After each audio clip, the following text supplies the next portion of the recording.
হাওড়ার শঙ্করমঠ এবং রামরাতলার ঐতিহ্য আরও বেড়ে গেল, কারণ সেই রাস্তা দিয়ে হাঁটলেন দেশের স্বরাষ্ট্রমন্ত্রী অমিত শাহ। হাওড়া শিবপুর বিধানসভা কেন্দ্রের বিজেপি প্রার্থী রুদ্রনীল ঘোষের সমর্থনে শনিবার সন্ধ্যায় মেগা রোড শো করলেন ভারতের স্বরাষ্ট্রমন্ত্রী অমিত শাহ। প্রার্থী রুদ্রনীলকে পাশে নিয়ে হুডখোলা জিপে নিশ্চিন্ত নিরাপত্তা অমিত শাহের রোড শো শুরু হয়েছে হাওড়ার রামরাতলা থেকে। প্রচুর কর্মী সমর্থক এবং রাস্তার দুধারে বহু মানুষ উপস্থিত রয়েছেন বর্ণাঢ্য এই রোড সভা দেখতে। জয় শ্রীরাম স্লোগানে ধ্বনিত মুখরিত গোটা যাত্রাপথ। বিভিন্ন ফ্ল্যাট বাড়ির ছাদ থেকে বারান্দা থেকে অনেকেই স্বরাষ্ট্রমন্ত্রীকে পুষ্পবৃষ্টি করে স্বাগত জানান।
আমাদের এত বছর ধরে যে সরকার চলছে, এবার নতুন সরকার আসলে কতটা চেঞ্জ আসে, শিল্প কতটা কি করে সেটাও তো দেখার দরকার।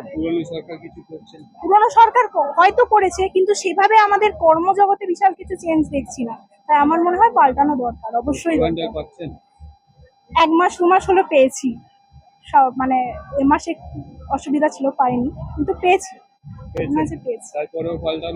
পাল্টানোটা এই জন্যই দরকার, কর্মের জন্য পাল্টানো দরকার, কারণ এখন যা পরিস্থিতি দেখছি শিল্পের, সেক্ষেত্রে কিন্তু মানে সরকার যদি শিল্প তৈরি করে তাহলে আমার মনে হয় যে অবশ্যই সরকারের চেঞ্জ হওয়া দরকার, কারণ আমাদের কর্মসংস্থান খুব কম, চাকরির অবস্থা খুব খারাপ। তাই চাকরি পাওয়ার জন্য যদি নতুন সরকার এসে চাকরির মানে সুযোগ দেয় তাহলে পাল্টানো দরকার। আশা করা যাচ্ছে শিল্প আসবে, প্রত্যেকেই তো আশাবাদী, আশা করা যায়। আশা তিনটে থেকে দাঁড়িয়ে আছি প্রত্যেকে, শুধুমাত্র ওনাকে দেখবার জন্য, অমিত বাবুকে দেখার জন্য। কি মনে করছেন